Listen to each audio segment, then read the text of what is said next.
Let us turn to 2 Samuel and chapter 12. 2 Samuel 12ஆம் அதிகாரம். Now, when I say 2 Samuel 12, many people would have already understood what is the நான் 2 Samuel 12ஆம் அதிகாரம் என்று சொன்ன உடனே அநேகர் என்ன காரியம் என்பதை குறித்து நீங்கள் அறிந்திருப்பீர்கள். It's a very, very familiar passage. மிகவும் நமக்கு பரிச்சயமான ஒரு பகுதி. 2 Samuel chapter 12 is a very, very important chapter because of what happened in the life of David. 2 Samuel 12ஆம் அதிகாரம் மிகவும் முக்கியமான ஒரு பகுதி. காரணம் சாமுவேல் தாவீதினுடைய வாழ்க்கையிலே என்ன நடந்தது என்பதை அங்கே குறிப்பிட்டிருக்கிறது. Now, this is not a very positive thing that happened in the life of David.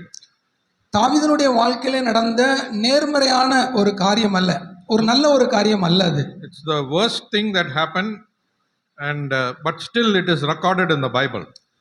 அவனுடைய வாழ்க்கையில நடந்த ஒரு மோசமான ஒரு காரியம், ஆனாலும் இன்றைக்கும் வேதத்திலே அது பதிவு செய்யப்பட்டிருக்கிறது. See, if you look at all the kings in the whole Bible, வேதத்திலே இருக்கக்கூடிய எல்லா ராஜாக்களையும் நாம் பார்க்கும் பொழுது the topmost is King David, right?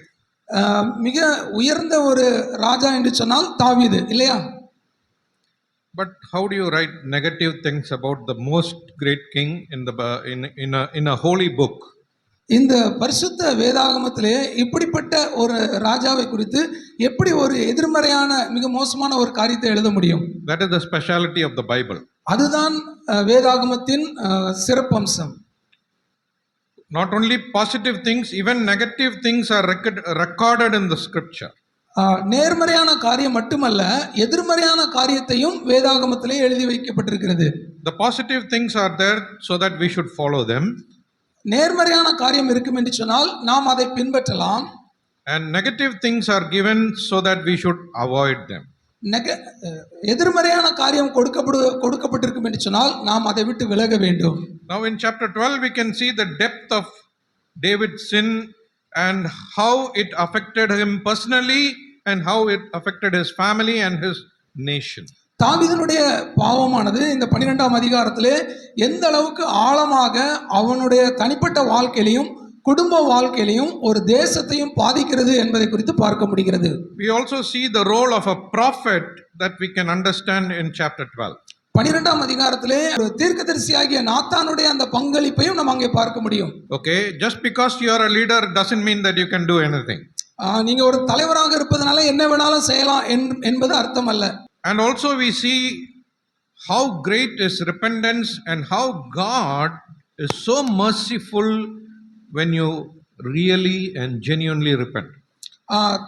நீங்க தேவன் உண்மையாகவே அங்கே மனம் திரும்பும் பொழுது அவர்களுக்கு எப்படிப்பட்ட நிலைமையிலே அவர் இரக்கமுள்ளவராக, அவர் மன்னிக்கிறவராக இருக்கிறார் என்பதை நாம் இதில் பார்க்க முடியும். Before we go into this chapter, இந்த பகுதிக்கு நாம் போவதற்கு முன்பாக there is one question that I want to ask you.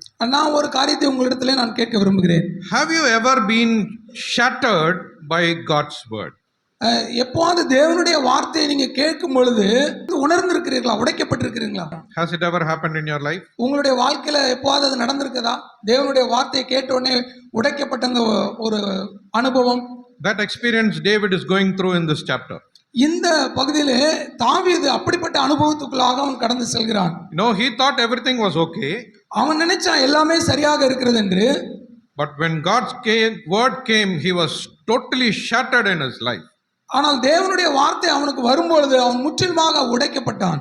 Now if you look at chapter 11 where all these incidents is happening, 11வது அதிகாரத்துக்கு நீங்கள் கடந்து வரும்பொழுது அங்கே நடந்த சம்பவத்தை நமக்கு தெரியும். In that whole chapter only one time the word Lord is used, இந்த முழு அதிகாரத்திலையும் ஒரே ஒரு முறைதான் கர்த்தாவே என்கின்ற வார்த்தை பயன்படுத்தப்பட்டிருக்கிறது. David was known as a friend to God, right? தாவீது தேவனுடைய இருதயத்துக்கு உகந்தவன், அவருடைய தேவனுடைய நண்பன் என்பது தெரியும். So whenever he had any issue he will go to the Lord. எப்போது ஏதாவது ஒரு காரியம் இருக்கும் என்று சொன்னால் அவன் உடனே தேவனிடத்தில் செல்வான். But in chapter 11, ஆனால் 11ஆம் அதிகாரத்திலே only one time the word Lord is there. Everything is he is doing without God. ஒரே ஒரு இடத்துல மட்டும்தான் கர்த்தர் என்கின்ற வார்த்தை பயன்படுத்தப்பட்டிருக்கிறது. மற்ற எல்லா மற்ற எல்லா இடத்துலயும் கர்த்தர் இல்லாம அவன் அங்கே காரியங்களை செய்திருக்கிறான். And that one verse is the last words of that chapter. We can read that. அந்த ஒரு வார்த்தையும் அந்த அதிகாரத்தினுடைய கடைசி பகுதியாக இருக்கிறது, நாம் வாசிக்கலாம். தாவீது செய்த இந்த காரியம் கர்த்தரின் பார்வைக்கு பொல்லாததாயிருந்தது என்ற ஒரு இடத்துல மட்டும்தான் கர்த்தர் என்கின்ற வார்த்தை பயன்படுத்தப்பட்டிருக்கிறது. So he is now living a life without the Lord. அவன் தேவன் இல்லாமல் அந்த வாழ்ந்து கொண்டிருந்த பொழுது, And if you come to chapter 12, almost 1 year has passed. அந்த 12ஆம் அதிகாரத்துக்கு வரும்பொழுது ஏறக்குறைய ஒரு வருடம் கடந்து விட்டது, Right? இல்லையா? Yes or no? ஆமாவா இல்லையா? How do you think? எப்படி உங்களுக்கு தெரியும்? Child is born. குழந்தை பிறந்திருக்கிறது. Okay, so at least more than close to a year is going on. ஒரு வருடம், கிட்டத்தட்ட ஒரு வருடம் ஆகிவிட்டது. So what David is thinking? தாவீது என்ன நினைக்கிறான்? Everything is okay. எல்லாமே சரியா இருக்கிறது. Nobody knows about this. யாருக்கும் இது தெரியாது. Only Joab, I wrote a letter. Nobody else knows about this. யோவாபுக்கு மட்டும்தான் நான் கடிதம் எழுதியிருக்கிறேன், வேறு யாருக்கும் இது தெரியாது. So he was living a very, nobody knows about me, that kind of life. யாருக்கு இது தெரியாது என்கின்ற ஒரு வாழ்க்கை வாழ்ந்து கொண்டிருக்கிறான். And in verse 1 of chapter 12, 12ஆம் அதிகாரத்தினுடைய முதல் வசனத்திலே, the Lord sent Nathan unto David. கர்த்தர் நாத்தானை தாவீதினிடத்தில் அனுப்பினார். That is where the story is turning around, right? இந்த வார்த்தை தான் இந்த கதையை அப்படி திருப்புகிறது, இல்லையா? From being a very comfortable person, nothing has happened in my life. நான் எந்த விதத்தில் ஒரு சுகபோகமா வாழ்ந்து கொண்டிருக்கிற என்னுடைய வாழ்க்கையில எந்த ஒரு பிரச்சனையும் இல்லை அப்படின்னு நம்ம நினைக்கலாம். And the Lord is coming. ஆனால் கர்த்தர் அங்கே வருகிறார். See, think about God. கர்த்தரை குறித்து கொஞ்சம் யோசிச்சு பாருங்கள். For 1 year he is patiently waiting, right? ஒரு வருஷமா பொறுமையோடு காத்திருக்கிறார். He knows everything that happened. என்ன நடந்துச்சுன்னு எல்லாமே தெரியும். Very patiently waiting that David will himself repent and he will correct his life.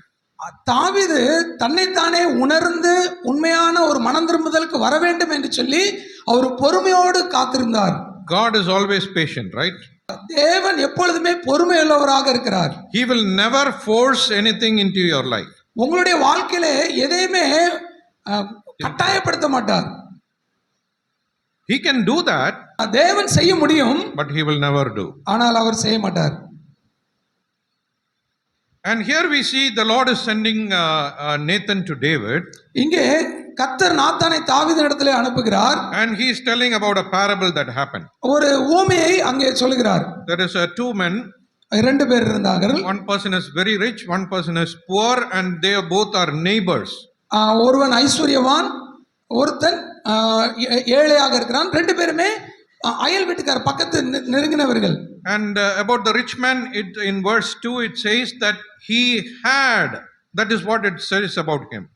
2வது வசனத்திலே நான் பார்க்கும்போது ஐஸ்வர்யவானுக்கு அநேக காரியங்கள் இருந்தது.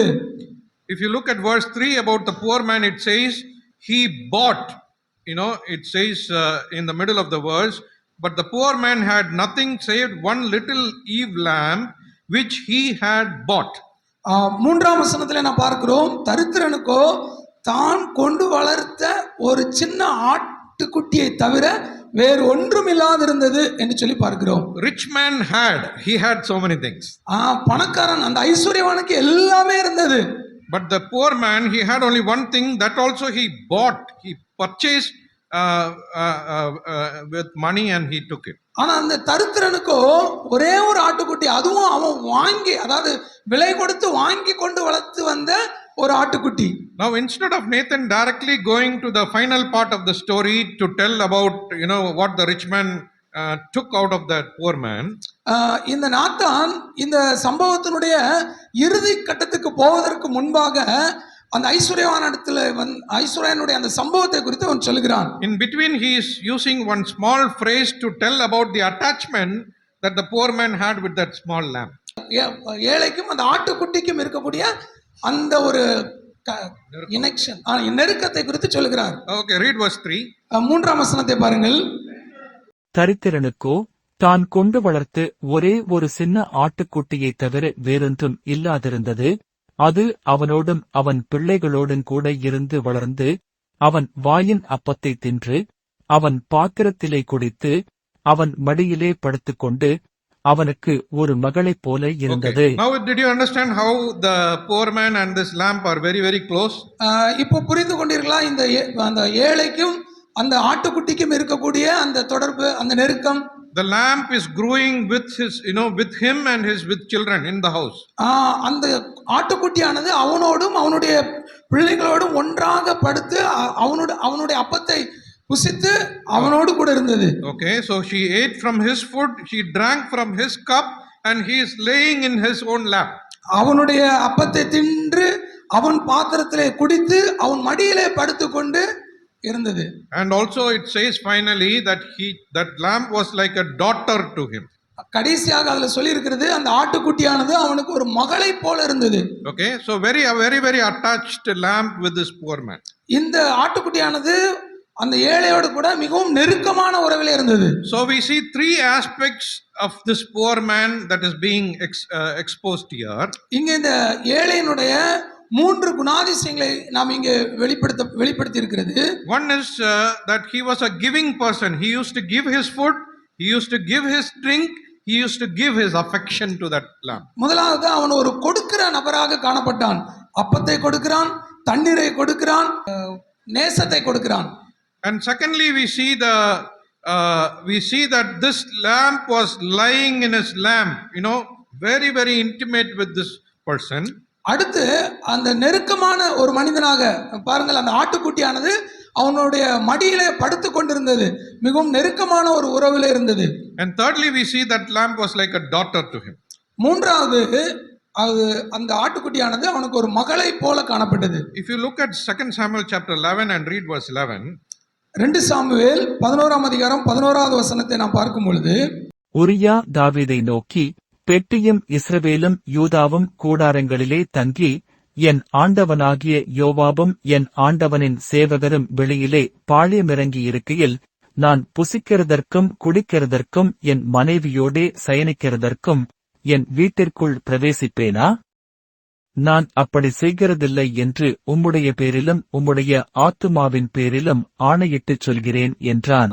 Uriah refused to eat, drink and lie down when the war is going on, right? அங்கே யுத்த களத்திலே யுத்தம் நடந்து கொண்டிருக்கும் பொழுது உரியா புசிப்பதற்கும் குடிப்பதற்கும் அங்க வீட்டுல போய் படுத்துக் கொள்வதற்கும் அவன் சம்மதிக்கவில்லை. But here the poor man is doing those three things.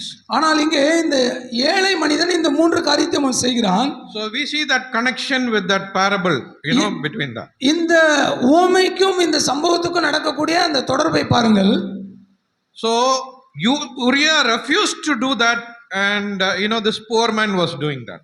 இந்த ஏழை மனிதன் செய்யக்கூடிய அந்த காரியத்தை உரியா அங்கே செய்யவில்லை. Because war is going on, he used to do that at home, but now he refused to do that, even though it was a command by David, king, that was given. ஒரு தாவீது கட்டளை கொடுக்கிறான், நீ வீட்டுக்கு போய் அங்கே புசித்து இளைப்பார் என்று சொல்லி அவனுக்கு அந்த தாவீதுனுடைய கட்டளை இருந்த போதிலும் கூட யுத்தம் நடந்து கொண்டிருந்தபடினாலே அவன் அங்கே போவதற்கு சம்மதிக்கவில்லை. Now look at the rich man.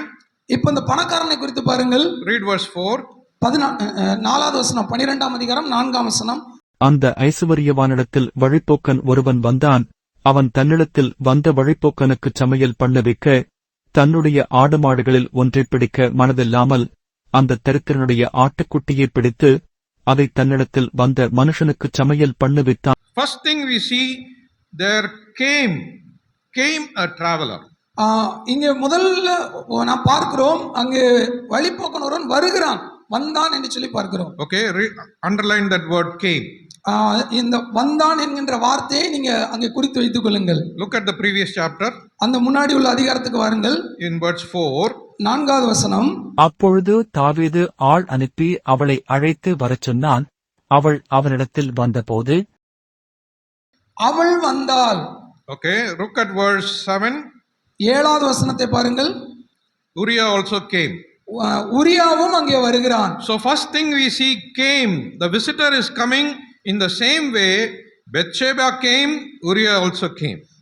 இங்கே எப்படி ஒரு வழிப்போக்கன் அங்கே வந்தானோ அதே போல அங்கே சம்பவத்திலையும் பார்க்கிறோம், உரியாவும் வருகிறான், அவனுடைய மனைவியும் அங்கே வருகிறாள். மனைவி ஆவல பெத்ஷெபா. உரியாவின் மனைவி. Very good. Okay, Uriah's wife. Okay, be very careful about that. Okay, பத்சேபாலும் வருகிறாள், உரியாவும் வருகிறான். Okay, second thing we see about the rich man, இரண்டாவது காரியத்தை பாருங்கள் இந்த பணக்காரனை குறித்து. it says he took the lamb. In verse 4 we see, அங்க 4வது வசனத்துல பார்க்கிறோம், அந்த ஆட்டுக்குட்டியை அவன் எடுத்துக்கொண்டான். now the poor man was a giving man, right? இந்த ஏழை கொடுக்கிறவன். He used to give his food, he used to give his drink, he used to give his affection to the lamb. அந்த ஆட்டுக்குட்டிக்கு ஆகாரம், தண்ணீர், தன்னுடைய பாசம் அனைத்தையும் அவன் கொடுக்கிறவனாக இருந்தான். But the rich man, ஆனால் பணக்காரன், what is the difference? என்ன வித்தியாசம்? He is the man who is taking it out. அவன் எடுக்கிறவனாக காணப்படுகிறான். And David was doing it, right? தாவீது அப்படிதான் இருந்தான் இல்லையா? He took, that is the words that was used in verse 4. 4வது வசனம் 11வது அதிகாரம் 4ஆம் வசனத்துல அதான் பார்க்கிறோம். Yeah, David sent messenger and took her. தாவீது ஆள் அனுப்பி அவளை அழைத்து வர சொன்னான். Okay, in English the word take is there. ஆங்கிலத்திலே took என்ற வார்த்தை எடுத்து கொண்டு வர சொன்னான் என்று சொல்லி இருக்கிறது. And thirdly, மூன்றாவது we read that he killed it. In verse 4 it is said that he prepared it for the traveler. 4வது வசனம் 12ஆம் அதிகாரம் 4ஆம் வசனத்திலே பார்க்கும் பொழுது அந்த ஆட்டை அந்த வழிப்போக்கனுக்காக கொன்று சமைத்தான் என்று சொல்லி பார்க்கிறோம். Okay, he killed it. அவன் கொலை செய்தான். We see that happening in previous chapter also. இதுக்கு முந்தைய அதிகாரத்திலேயும் அதே தான் நடக்கிறது. David killed him. தாவீது அங்கே உரியாவை கொலை செய்தான். So we see a similarity of the lamb and Bathsheba also here. இங்கே ஆட்டுக்குட்டி மற்றும் இந்த பத்சேபா இந்த ரெண்டு பேருக்குள்ள இருக்கக்கூடிய அந்த ஒற்றுமையை நாம் பார்க்கிறோம். How do you see that? எப்படி நாம் கவனிக்க முடியும்? No, what is the meaning of the word Bathsheba? பத்சேபால் என்னப்பட்ட வார்த்தைக்கான அர்த்தம் என்ன? The word Bathsheba means daughter of Sheba or daughter of oath. Okay? பத்சேபால் என்பதற்கு ஷேபாவுடைய மகள் அல்லது ஆணையிடுகிறவனின் மகள் என்று சொல்லி அர்த்தம். Now in the previous in the parable we see that lamb was like a daughter to the poor man, right? அந்த நம்ம அந்த அதிகாரத்துல நான் பார்க்கிறோம் இல்லையா, அந்த 12ஆம் அதிகாரத்துல அந்த ஆட்டுக்குட்டியானது அவனுக்கு ஒரு மகளை போல இருந்தது. Okay, now look at that parable. இப்போ அந்த ஊமையை பாருங்கள். If you look at verse 12 and verse 4, 4வது வசனத்திலே the word take appears 2 times. இந்த எடுத்துக்கொண்டான் என்கின்ற வார்த்தை 2 முறை வருகிறது. He did not take from his own flock, he took from the poor man. 2 times it is repeated. அவன் தன்னுடையதிலிருந்து அவனுக்கு எடுக்க மனதில்லாமல் ஏழையினுடைய அந்த ஆட்டுக்குட்டியை எடுத்துக்கொண்டான் என்று சொல்லி பார்க்கிறோம். Okay, so here also in the story also we see that Uriah did not know anything when David had already taken it. இங்கே ஊரியாவுக்கு ஒண்ணுமே தெரியாது. ஆனா தாவீது அவனை அங்கே கொலை செய்வதற்கு அவனை எடுத்துக்கொள்கிறான். Okay, so here we see Uriah was not given any choice, his wife was taken out. இந்த அவனுடைய மனைவி உரியாவுடைய மனைவி எடுத்துக்கொள்ளப்படுவதற்கு இவனுக்கு எந்த ஒரு வாய்ப்பும் அங்கே கொடுக்கப்படவில்லை. Okay, now we see the parable that Nathan is coming and presenting. இப்போ நாத்தான் அங்கே வருகிறதை நாம் பார்க்கிறோம். And if you look at verse 5, 5ஆம் வசனம் பாருங்கள். Okay, read that verse. அப்பொழுது தாவீது அந்த மனுஷன் மேல் மிகவும் கோபம் உண்டவனாகி நாத்தானை பார்த்து, இந்த காரியத்தை செய்த மனுஷன் மரணத்துக்கு பாத்திரவான் என்று கர்த்தருடைய ஜீவனை கொண்டு சொல்லுகிறேன். Okay, now David is saying this person has to die. தாவீது சொல்லுகிறான் இந்த மனுஷன் சாக வேண்டும். Now you tell me whether it is right or wrong. இப்ப சொல்லுங்க நீங்க இவர் சொன்னது சரியா தவறா? The rich man, he took the lamb and killed it and gave it to his traveler. இந்த பணக்காரன் அந்த ஏழையினுடைய ஆட்டுக்குட்டியை எடுத்து கொலை செய்து சமையல் பண்ணி அந்த வழிபோக்கனுக்கு கொடுத்தான். Okay, he had his own. இவனுக்கு நிறைய இருக்கு. But he didn't take that. ஆனா அதை எடுக்கல. He took it from him. ஆனா அவனுடைய அந்த ஏழையினுடையதை எடுத்தான். And now David is saying, இப்ப தாவீது சொல்றான் that person should die. அந்த மனுஷன் சாக வேண்டும். You tell me whether it is right or wrong. நீங்க சொல்லுங்க இது சரியா தவறா? Turn to Exodus chapter 22. நீங்க யாத்ராகமம் 22ஆம் அதிகாரத்துக்கு வாங்க. and read verse 1. 1வது வசனம் பாருங்க. ஒருவன் ஒரு மாட்டையாவது ஒரு ஆட்டையாவது திருடி அதைக் கொன்றால் அல்லது அதை விற்றால் அவன் அந்த மாட்டுக்கு 5 மாடுகளையும் அந்த ஆட்டுக்கு 4 ஆடுகளையும் பதிலாக கொடுக்க கடவன். Now you tell me whether it is right or wrong. இப்ப சொல்லுங்க, இது சரியா தவறா? What is the law? நியாயப்பிரமாணம் என்ன சொல்லுகிறது? For one lamb you have to give 4. நீங்க ஒரு ஆட்டுக்குட்டியை எடுத்துட்டா அதுக்கு பதிலா 4 ஆட்டுக்குட்டியை கொடுக்கணும். That is the law. அதுதான் சட்டம். Now from where this that person has to be killed and all came, David is saying, no, that person has to die. தாவீது சொல்றான் அந்த மனிதன் சாக வேண்டும் என்று சொல்லி அவன் சொல்றான். That is not the law. அது சட்டம் அல்ல, அது நியாயப்பிரமாணம் அல்ல. Look at the next verse. அடுத்த வசனத்தை பாருங்கள். 2 சாமுவேல் 12:6. Yeah. அவன் இரக்கமற்றவனாயிருந்து இந்த காரியத்தைச் செய்தபடியினால் அந்த ஆட்டுக்குட்டிக்காக நாணத்தனை திரும்பச் செலுத்த வேண்டும் என்றான். Correct, right? இது சரியானது இல்லையா? So emotionally David is saying that person has to die. அவனுடைய உணர்வுபூர்வமாக உணர்ச்சி வசமாக கோபப்பட்டு சொல்றான் அந்த மனுஷன் சாக வேண்டும் என்று சொல்லி. But actually as per law it is not needed. ஆனால் நியாயப்பிரமாணத்தின்படி அது சரியல்ல. Even in the law it says if you take a lamb and you kill it, you have to give 4 times. ஆனா நீங்க ஒரு ஆட்டுக்குட்டியை எடுத்து அதை கொன்னா கூட நீங்க 4 மடங்கா திரும்ப கொடுக்கணும். But David is emotionally telling that person has to die. ஆனா உணர்ச்சி வசப்பட்டு தாவீது சொல்றான் அந்த மனுஷன் சாக வேண்டும் என்று. Now what did Nathan say? ஆனா நாத்தான் என்ன சொல்கிறான்? You are that man. நீயே அந்த மனிதன். See, look at the response, reaction of David and the action of David. இந்த அதாவது பிரதித்திரம் வரும்பொழுது அந்த தாவீதுனுடைய அந்த செயல்பாடு எப்படி இருக்கிறது என்று பாருங்கள். Okay, he did the same thing previous chapter. அதே காரியத்தை தான் முன்னாடி அதிகாரத்துல அவன் செஞ்சிருக்கிறான். He is not even worried. ஆனா அத குறித்து அவனுக்கு கவலையே இல்ல. He is very comfortable. அவன் ரொம்ப சுகமாக இருக்கிறான். But when we heard the story, ஆனா இந்த கதையை சொல்லும் பொழுது this story is only about a lamb. அந்த கதை ஒரு ஆட்டுக்குட்டியை குறித்ததான காரியம். He killed one real man. ஆனா இவன் ஒரு மனிதனையே கொண்டு இருக்கிறான். No worry. அத குறித்து கவலையே இல்ல. But when he hears a story about a rich man and a poor man, one lamb dying, he is saying that person has to die. ஆனா இந்த ஐஸ்வர்யவான் இந்த ஏழையினுடைய ஆட்டுக்குட்டி எடுத்து கொலை செய்த உடனே அவன் சொல்றான் அந்த மனுஷன் கொல்லப்பட வேண்டும் என்றான். We are all like that, right? நம்மளும் அப்படிதான் இல்லையா? About our own mistakes we are very we polish it so well and see that there is something spiritual in that. நாம தப்பு செய்யும் பொழுது நம்ம அதை ஆவிக்குற நிலைமையில இருந்துட்டு பூசி மொழுகிறதுக்கு ரொம்ப ரொம்ப நல்லா செய்வோம். But if you look at somebody else's problem, ஆனா மத்தவங்களுடைய பிரச்சனையை பார்க்கும் பொழுது brother, no, you should not allow this. Brother, இதெல்லாம் அனுமதிக்க முடியாது. No, same attitude that we see in David. அதே ஒரு குணத்தை தான் இங்க தாவீதினிடத்திலே பார்க்கிறோம். Look at verse 9 of chapter 12. 12ஆம் அதிகாரத்தினுடைய 9ஆம் வசனத்தை பாருங்கள். கர்த்தருடைய பார்வைக்கு பொல்லாப்பான இந்த காரியத்தை செய்து அவருடைய வார்த்தையை நீ அசட்டை பண்ணினது என்ன? ஏத்தியனாகிய உரியாவை நீ பட்டயத்தால் மடிவித்து அவன் மனைவியை உனக்கு மனைவியாக எடுத்துக்கொண்டு அவனை அம்மோன் புத்திரரின் பட்டயத்தாலே கொன்று போட்டாய். Who killed Uriah? உரியாவை கொன்னது யாரு?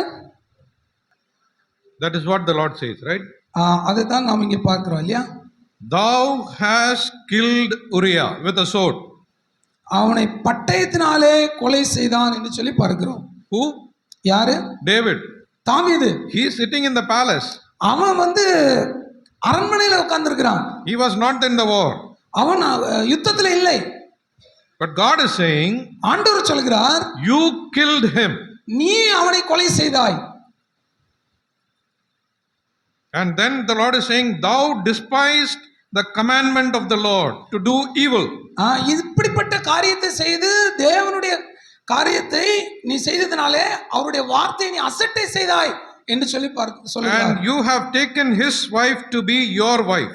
அவனுடைய மனைவியை நீ உன்னுடைய மனைவியாக எடுத்துக்கொண்டாய். You cannot hide anything from God, right? தேவனுக்கு முன்பாக நீங்க எதையும் மறைக்க முடியாது இல்லையா? God is saying, you killed him. ஆண்டவர் சொல்கிறார், நீ அவனை கொலை செய்தாய். You took his wife to be your wife. நீ அவனுடைய மனைவியை உன்னுடைய மனைவியாக எடுத்துக்கொண்டாய். See, if you look at this whole chapter, இந்த முழு அதிகாரத்தையும் நீங்கள் பார்க்கும் பொழுது nowhere the Lord said it is your wife, okay, David's wife. இந்த அதிகாரம் முழுவதுமாக நீங்க பாத்தீங்கன்னா பத்சேபாலை குறித்து சொல்லும் பொழுது இது தாவீதினுடைய மனைவி என்று சொல்லி சொல்லவில்லை. Look at the previous chapter. அதுக்கு முன்னாடி உள்ள பகுதியை பாருங்க, 11வது அதிகாரத்துல.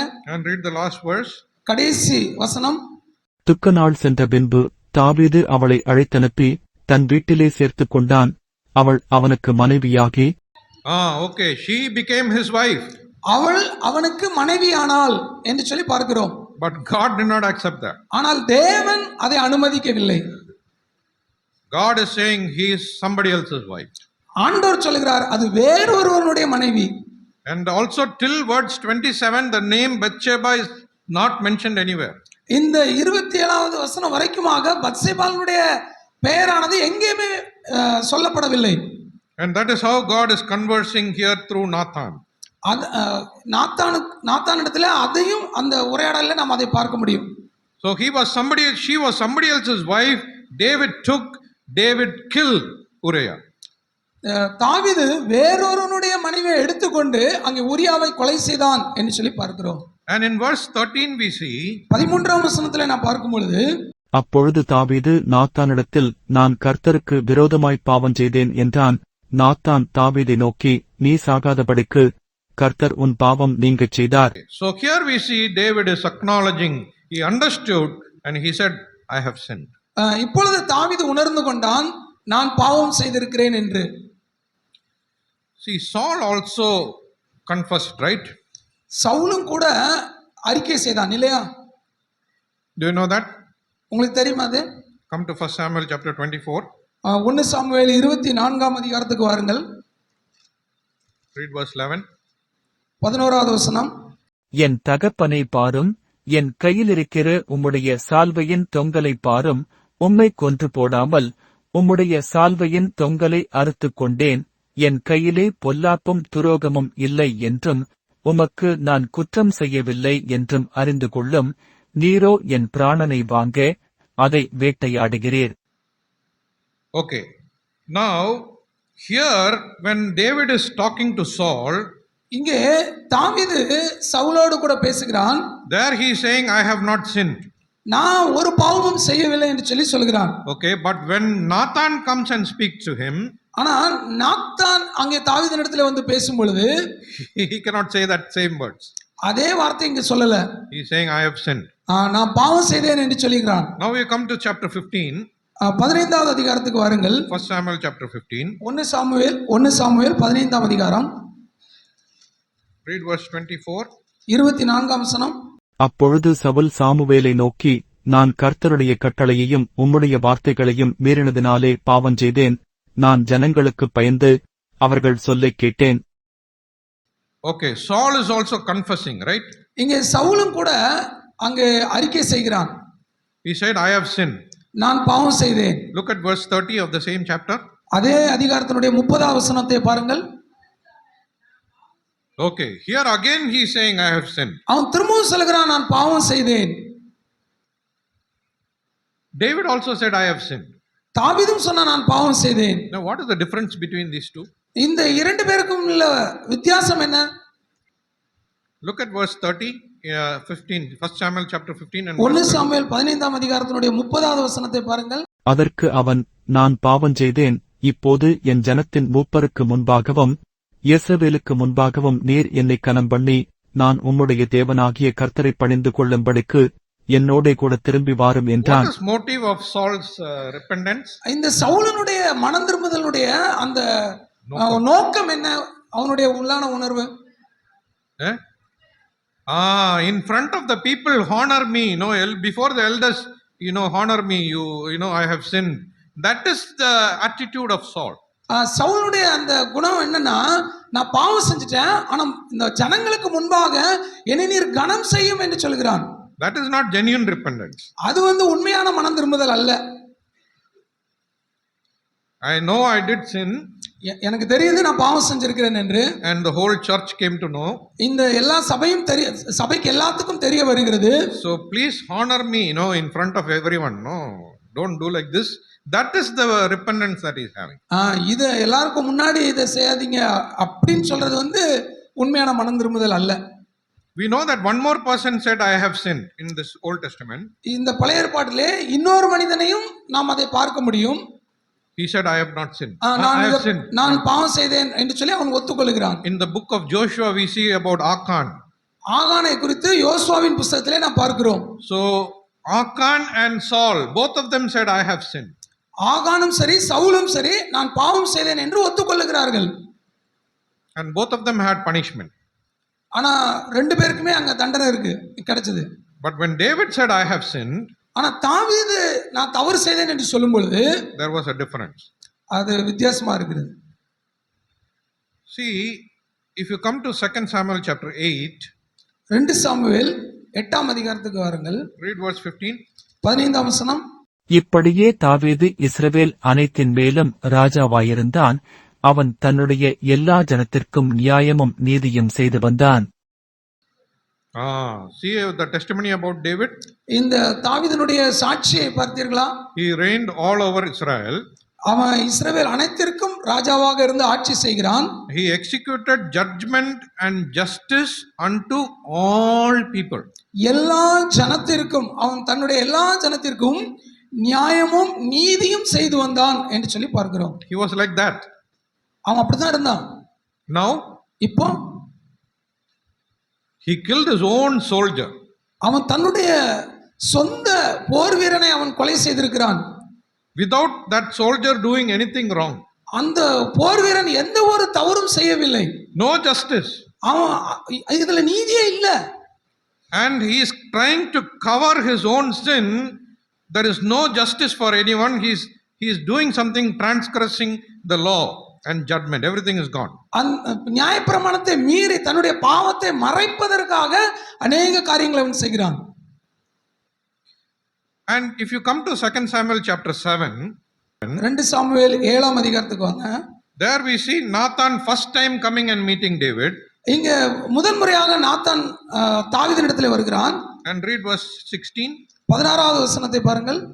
உன் வீடும் உன் ராஜ்யமும் என்றென்றைக்கும் உனக்கு முன்பாக ஸ்திரப்பட்டிருக்கும், உன் ராஜாசனம் என்றென்றைக்கும் நிலை பெற்றிருக்கும் என்கிறார் என்று சொல்லச் சொன்னார். Who said this? யார் இதை சொன்னது?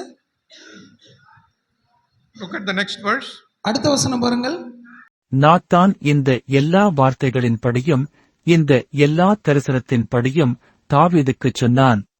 Okay, so Nathan when he came first time, Nathan முதன்முறையாக வரும்பொழுது he is saying all the promise of God.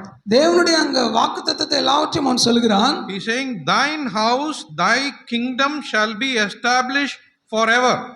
உன்னுடைய ராஜ்யமும் உன்னுடைய வீடும் உன்னுடைய ராஜ்யமும் என்றென்றைக்கும் உனக்கு முன்பாக ஸ்திரப்பட்டிருக்கும். Thy throne shall be established forever. உன் ராஜாசனம் என்றென்றைக்கும் நிலை பெற்றிருக்கும். This is God's promise for David. இது தாவீதுக்கு கர்த்தர் கொடுத்த வாக்குத்தத்தம். Now because of one sin that David did, will God take off that promise? இப்போ தாவீது செஞ்ச இந்த ஒரு பாவத்தினால இந்த வாக்குத்தத்தத்தை அவர் எடுத்துக்குவாரா? So that is one way of seeing it. இது நீங்க பார்க்கிற ஒரு பார்வை. Okay, God has already promised that his kingdom will be forever, his house, his throne will be forever. உன்னுடைய வீடும் உன்னுடைய சிங்காசனமும் என்றென்றைக்கும் நிலைத்திருக்கும் என்பது ஆண்டவர் அவனுக்கு கொடுத்த வாக்கு. And we see, but genuine repentance David showed. Okay, ஆனா இங்கே தாவீதுனுடைய அந்த உண்மையான மனம் திரும்புதலை நாம் பார்க்கிறோம் இல்லையா? we can understand that when we read that whole passage.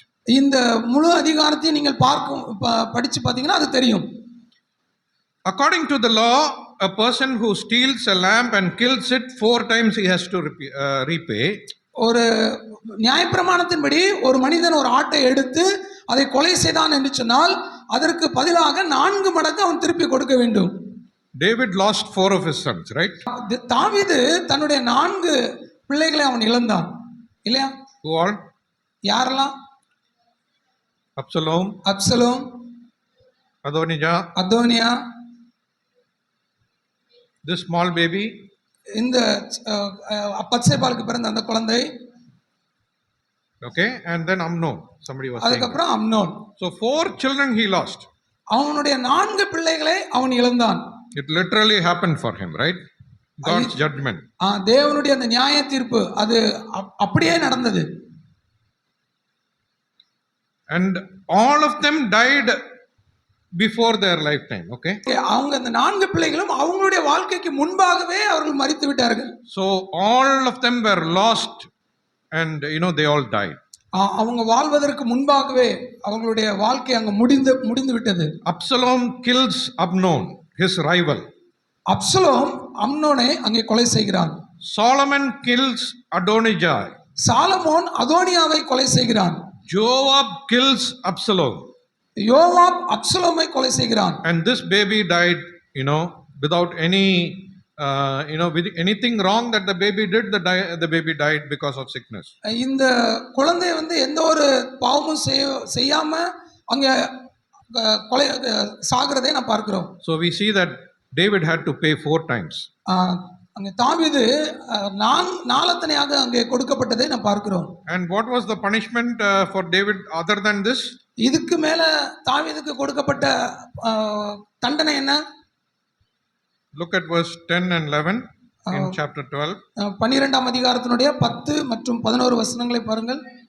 இப்போதும் நீ என்னை அசட்டை பண்ணி ஏத்தியனாகிய உரியாவின் மனைவியை உனக்கு மனைவியாக எடுத்துக் கொண்டபடியினால் பட்டயம் என்றென்றைக்கும் உன் வீட்டை விட்டு விலகாதிருக்கும்.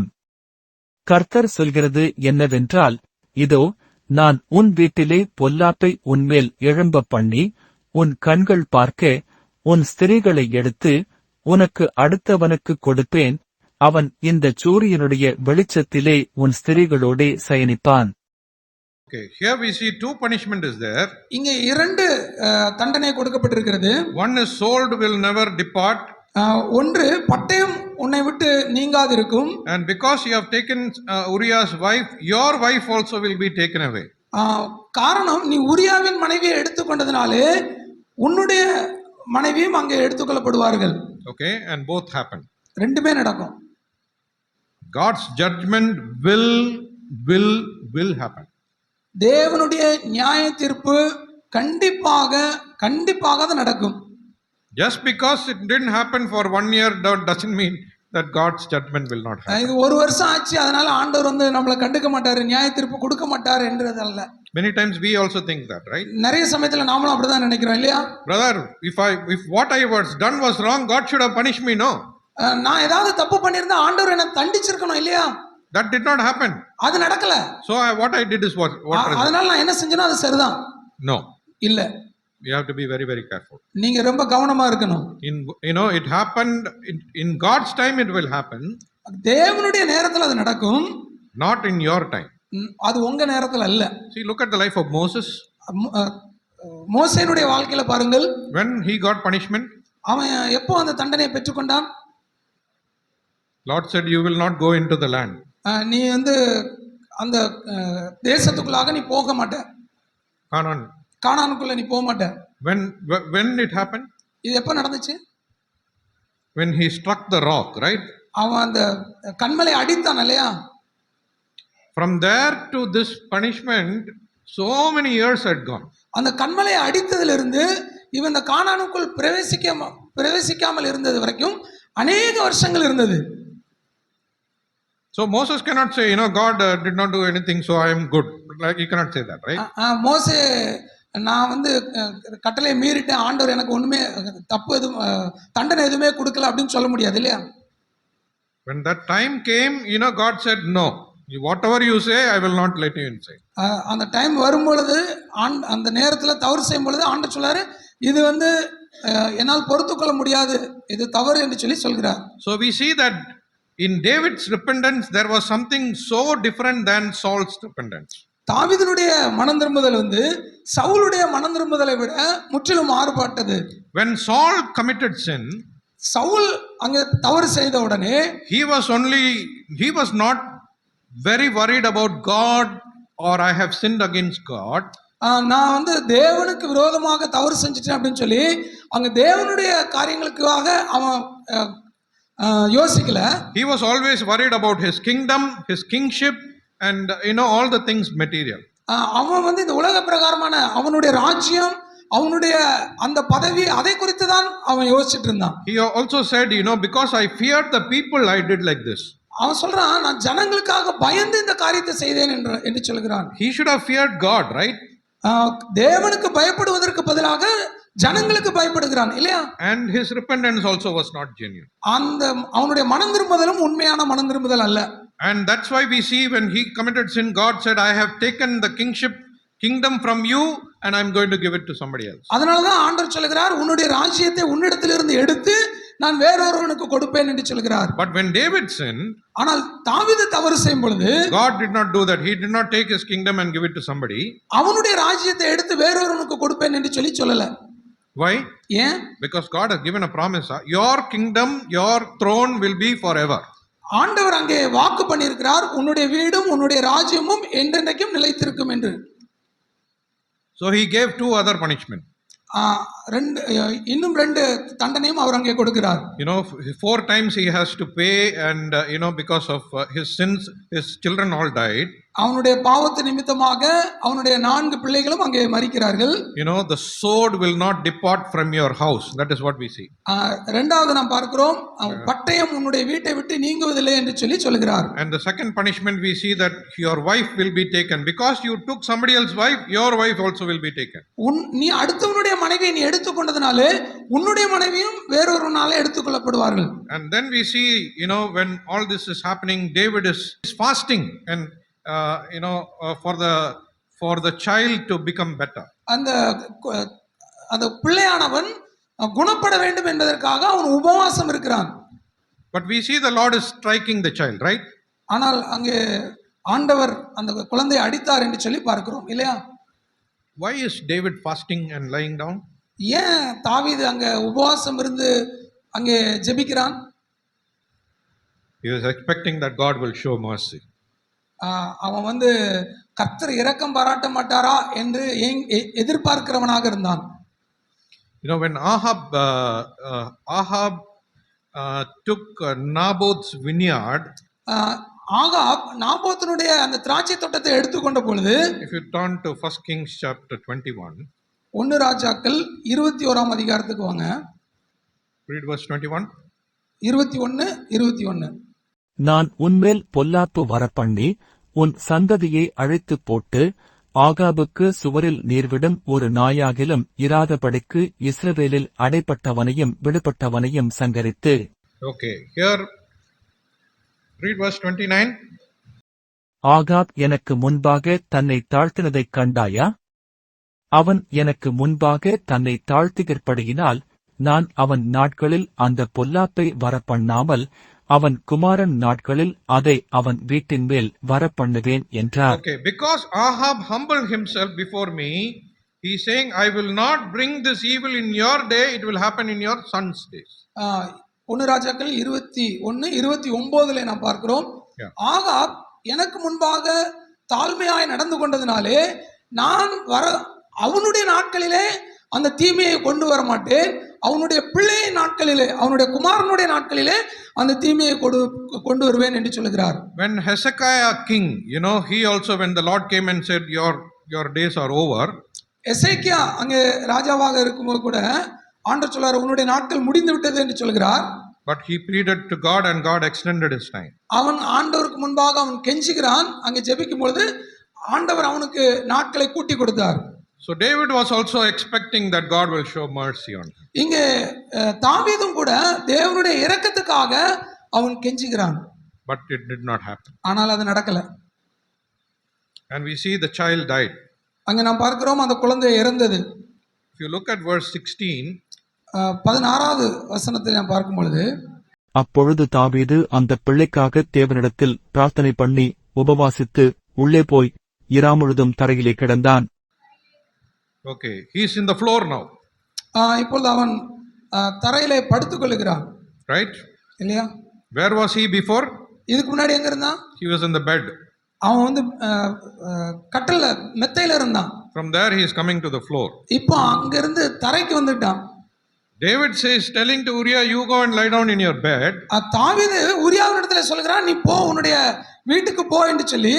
But he lie down with the floor with the fellow soldiers in the door of the palace. ஆனா அவன் வீட்டுக்கு போகாம அரண்மனை வாசல்ல அந்த முற்றத்துல இருக்கிற போர்ச்சேவர்களோடு கூட சேர்ந்து அங்கே தரையிலே படுத்து கொண்டிருந்தான். David was sleeping in the bed. தாவீது மெத்தையில படுத்துட்டு இருந்தவன். And from there, because of his sin, he had to come to the floor. அவனுடைய பாவத்து நிமித்தமாக அந்த மெத்தையில இருந்து கீழே இறங்கி வந்து அங்கே தரையிலே படுத்து கிடக்கிறான். In verse 18 we see on the 7th day the child died. 7வது நாள் 18வது வசனத்திலே பார்க்கிறோம், 7வது நாள் அங்கே அந்த குழந்தை செத்து போயிற்று என்று பார்க்கிறோம். So he was lying on the floor fasting for 7 days. அங்கே தரையிலே படுத்து கிடந்து 7 நாள் அங்கே உபவாசம் செய்கிறான். 7 days fasting is the days for purification, you know. 7 நாள் அந்த உபவாசம் இருக்கிறது என்பது சுத்திகரிப்புக்காக இருக்கிறது இல்லையா? And God allowed 7 days for the child to be alive. 7 நாள் இந்த தேவன் இந்த 7 நாள் இந்த உபவாசம், அந்த சுத்திகரிப்புக்கான அந்த உபவாசத்துக்கு அவர் அனுமதிக்கிறார். So we know that God is also working in this because of genuine repentance of David. தாவீதுனுடைய அந்த உண்மையான மனந்திரும்புதல் வர வேண்டும் என்பதற்காக தேவன் இதை அனுமதிக்கிறார். You know, when the child was sick, he was fasting. இந்த குழந்தை வியாதியாக இருக்கும் பொழுது அவன் உபவாசிக்கிறான், expecting that God will show mercy. ஆண்டவர் இரக்கத்தை காண்பிக்க வேண்டும் என்பதற்காக. But then it did not happen. When the child died, he woke up, he left his fasting and then he was normal. ஆனா இந்த குழந்தை மரித்த உடனே அவன் அந்த உபவாசத்தை விட்டு அவன் பழைய நிலைமைக்கு அவன் திரும்பி விடுகிறான். And if you come to verse 24, 24வது வசனத்துக்கு வரும் பொழுது, பின்பு தாவீது தன் மனைவியாகிய பத்சேபாளுக்கு ஆறுதல் சொல்லி அவளிடத்தில் போய் அவளோடே சயனித்தான். அவள் ஒரு குமாரனை பெற்றாள். அவனுக்கு சாலமோன் என்று பெயரிட்டான். அவனிடத்தில் கர்த்தர் அன்பாயிருந்தார்.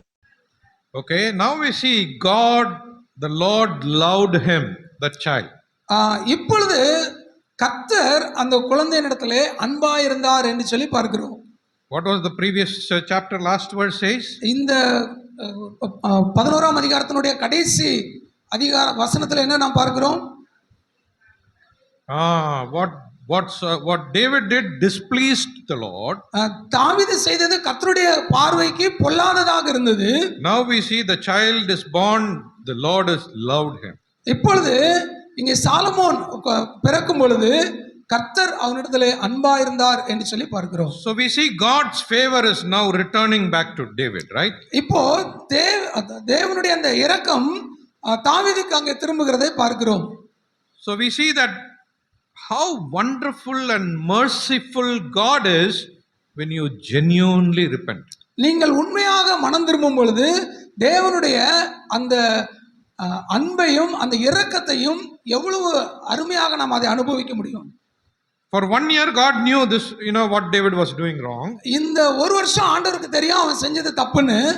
But God was waiting mercifully for him. ஆனா தாவீது உண்மையாக மனம் திரும்ப வேண்டும் என்று சொல்லி பொறுமையோடு கூட காத்திருந்தார். And when it was exposed in front of David genuinely repented. He said, I have sinned. இப்போ தாவீதுக்கு அதை வெளிப்படுத்தும் பொழுது அவன் உண்மையாகவே அவன் மனம் திரும்புகிறான்.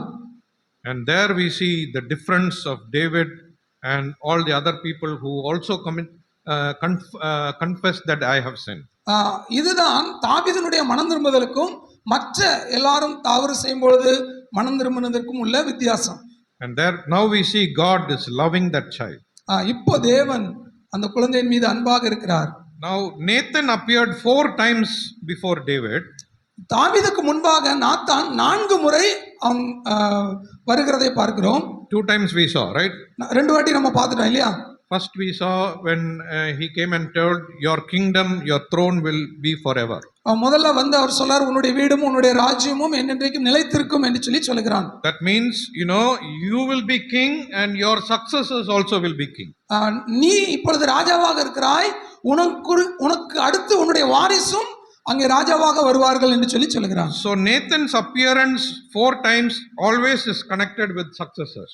இந்த நாத்தான் 4 முறை வரும்பொழுதும் அவங்களுடைய அந்த வாரிசுக்கு, அதாவது தாவீதுடைய வாரிசோடு கூட சம்பந்தப்பட்ட நிலைமையில அவன் காணப்படுகிறதை பார்க்கிறோம். Okay, in the second appearance, we see Nathan appearing and saying, "This child will not be the successor." That is what we understand. Nathan 2வது முறை வரும்பொழுது இந்த வாரிசு உன்னுடைய வாரிசு அல்ல என்பதை குறித்து அவர் சொல்கிறார். You know, God is going to punish it. ஏன்னா தேவன் உன்னை தண்டித்தார். You did sin, and I will be punishing you for this. நீ தவறு செய்தாய், உன்னை நான் தண்டிக்கிறேன். Now, third time Nathan is appearing. 3வது முறை நாத்தான் அங்கே பிரசன்னமான போது. When is that? எப்போ? In chapter 12 itself we read that. இங்க 12ஆம் அதிகாரத்திலே நம்ம பார்க்கிறோம். So 24 and 25 we see Nathan is appearing again. இங்க 24 மற்றும் 25ல நாம் பார்க்கும் பொழுது திரும்பமாக அங்க நாத்தான் வருகிறதை நாம் பார்க்கிறோம். Now we see the proper successor is being given a hint. இப்போ ஒரு சரியான ஒரு வாரிசு வந்திருக்கிறார் என்பதை ஒரு ஹிண்ட், ஒரு குறிப்பாக சொல்லுகிறான். Okay, Nathan is coming and saying, see, God gave this new baby is getting 2 names, right? இந்த புதுசா அந்த பிறந்திருக்கிற அந்த குழந்தைக்கு 2 பேர் கொடுக்கறாங்க இல்லையா? One is Solomon, ஒன்னு Solomon, and then another name is Jedediah because of the Lord. That is also a name given. இரண்டாவது கர்த்தர் கொடுத்த அந்த பேர் நிமித்தமாக எதிதியா என்று சொல்லி பெயரிடப்படுகிறது. And now here Nathan is coming again. அங்கே நாத்தான் திரும்பமாக வருகிறான். So here we see he's trying to give an indication, this may be the child that is going to be your successor. இந்த குழந்தை தான் அடுத்த ஒரு வாரிசாக ராஜாவாக இருக்கிறான் என்பதற்கு ஒரு குறிப்பு கொடுக்கும்படியாக வருகிறான். The fourth appearance you see in 1 Kings chapter 1. 4வது முறையாக நாத்தானுடைய அந்த வருகிறதை நாம் பார்க்கிறோம். 1 ராஜாக்கள் 1ஆம் அதிகாரம். So here we see Nathan is coming and talking with Bathsheba, and things are moving forward for Solomon to become king. இங்கே நாம் பார்க்கிறோம் பத்சேபா தாவீதினிடத்திலே ராஜாவினிடத்திலே வருகிறார். பின்னாடியே நாத்தானும் அங்கே ராஜாவினிடத்திலே வருகிறதை பார்க்கிறோம். So this is the 4th time Nathan is appearing in front of David. தாவீதுக்கு முன்பாக 4வது முறையாக இங்கே நாத்தான் பிரசன்னமாகிறான். So Adonijah was trying to become a king. Adonijah அவன் ராஜாவாவதற்கு முயற்சி செய்கிறான். But here we see Nathan is coming and helping Bathsheba so that Solomon will become king. இங்க நாத்தான் வந்து பத்சேபாளுக்கு உதவி செய்ததனாலே சாலமோன் அங்கே ராஜாவாகிறதை பார்க்கிறோம். So from all this we can understand David's repentance was very genuine repentance. இந்த எல்லாவற்றையும் நாம் பார்க்கும் பொழுது தாவீதினுடைய மனம் திரும்புதல் உண்மையான ஒரு மனம் திரும்புதலாக இருக்கிறது. And even though he did a bigger sin than Saul, right? சவுலை விட பெரிய பாவத்தை செஞ்சவன் இல்லையா தாவீது? Yes or no? ஆமாவா இல்லையா? He murdered. அவன் கொலை செய்யப்படணும், கொலை செய்தான். Right? Saul did not do that big sin. அவன் அப்படிப்பட்ட பாவத்தை, சவுல் வந்து அப்படிப்பட்ட பாவத்தெல்லாம் செய்யல. The Lord said you have to destroy all, but he kept all few things. சவுல்ட்ட ஆண்டவர் சொன்னார் எல்லாவற்றையும் அழித்து விட்டு வா என்று சொன்னார். ஆனா அழித்து போடாமல் ஒரு சிலவற்றை அவன் எடுத்துக்கொண்டு வந்து விட்டான். And that time itself the Lord said your kingdom is taken and given. அப்பவே சொல்லிட்டாரு உன்னுடைய ராஜ்யம் உன்னிடத்திலிருந்து எடுத்து போடப்பட்டது என்று. But for David, ஆனா தாவீது he murdered. கொலை செய்திருக்கிறான். Bigger sin. பெரிய பாவம். But when genuinely he repented, ஆனா உண்மையான மனம் திரும்புதல் இருந்தபோது we see that God is merciful to him.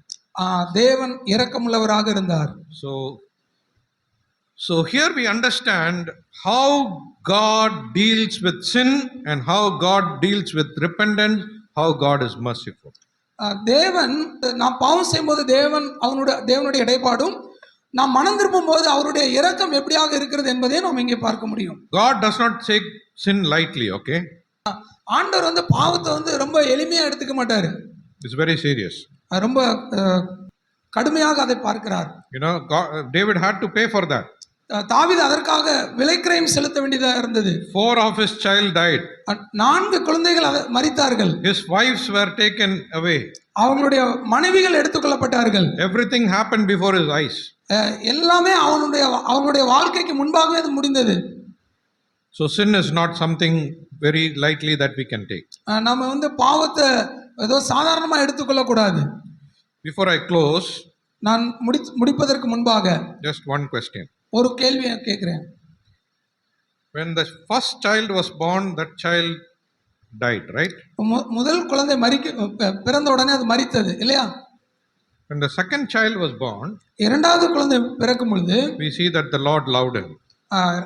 அந்த குழந்தையை ஆண்டவர் நேசித்தார். Now, what is the difference between these two child? இந்த ரெண்டு குழந்தைக்கும் உள்ள வித்தியாசம் என்ன?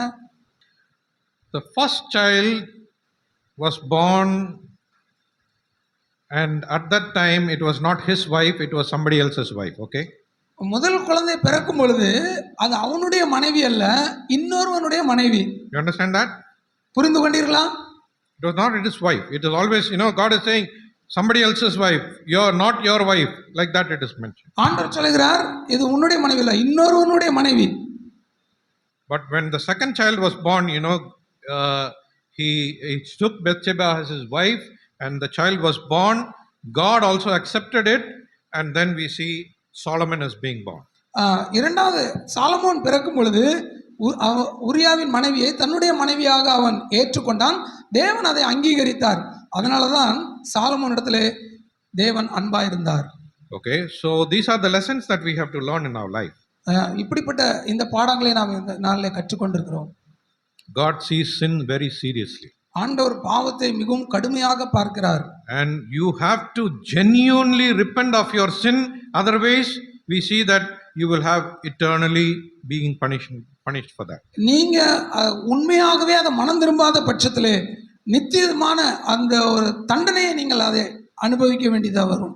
If you don't, till you repent, you will see that consequence of sin also will happen in your life. நீங்க இன்னும் அந்த மனம் திரும்பாத பட்சத்திலே அந்த பாவத்தினுடைய விளைவை நீங்கள் சந்திக்க வேண்டியதாக வரும். You will get that consequence while you live in this world itself. இந்த உலகத்திலே நீங்கள் வாழும்போதே அந்த பாவத்தினுடைய விளைவை நீங்கள் சந்திக்க வேண்டியது வரும். But there is a way of escape.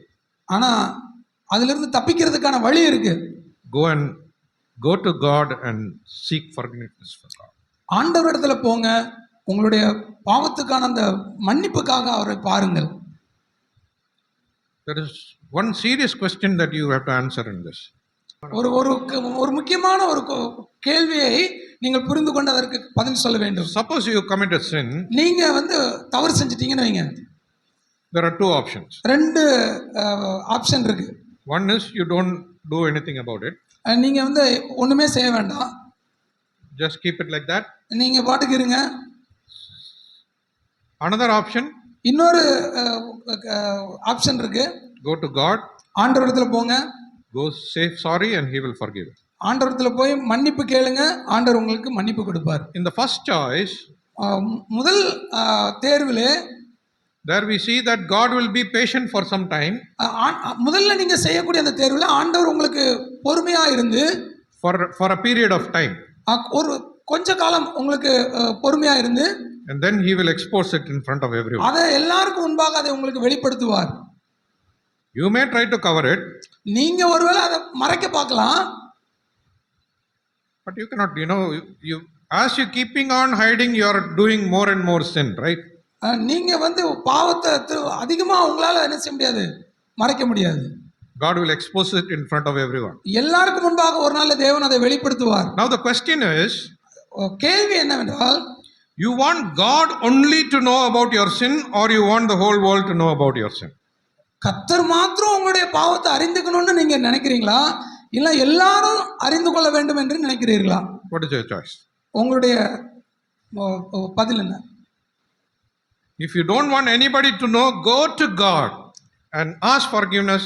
Close that sin and that chapter. யாருக்கும் தெரியக்கூடாது, கர்த்தருக்கு மட்டும் தெரியணும் அப்படின்னா உடனடியாக தேவனிடத்துல போய் சாரி கேட்டு மன்னிப்பு கேட்டு அதை உடனடியாக அதை முடிச்சிருங்க. And do that very genuinely and do that repentance and never repeat that in your life. அதை உண்மையாகவே நீங்க அதை செஞ்சீங்கன்னா உங்களுடைய வாழ்க்கையில திரும்ப அதை செய்ய மாட்டீங்க. And God will forgive it. அதை ஆண்டவர் மன்னிப்பார். God says he will forgive and forget also. ஆண்டவர் அதை மன்னித்து மறந்து விடுவார். Right? இல்லையா? Even we may not forget sometimes. நம்ம கூட சில நேரத்துல மறக்க மாட்டோம். The sin that you do and you genuinely repent, God will forget. He will think as though you have not done that sin.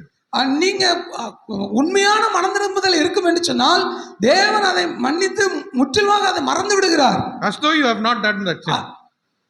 நீங்க அந்த பாவத்தை செய்திருந்தாலும் கூட செய்யாத மாதிரி உங்களை பார்ப்பார். நீங்கள் அதை செய்யாத மாதிரி உங்களை பார்க்கிறார். Right? He is forgetting that. ஆண்டவர் அதை மறந்து விட்டார். But if you continue in your sin, ஆனா அதை நீங்க தொடர்ந்து அதை செய்துட்டு இருந்தீங்கன்னா God will be patient for some time. கர்த்தர் கொஞ்ச நாள் பொறுமையா இருப்பார். And then he will expose it. அதுக்கப்புறம் அதை எல்லாம் வெளிப்படுத்துவார். So let us go to God. ஆண்டவரிடத்திலே போவோம். And ask forgiveness. தேவனிடத்திலே மன்னிப்பு கேட்போம். And repent genuinely. உண்மையாகவே மனம் திரும்புவோம். And let us live for his glory. அவருடைய மகிமைக்காக நாம் வாழுவோம்.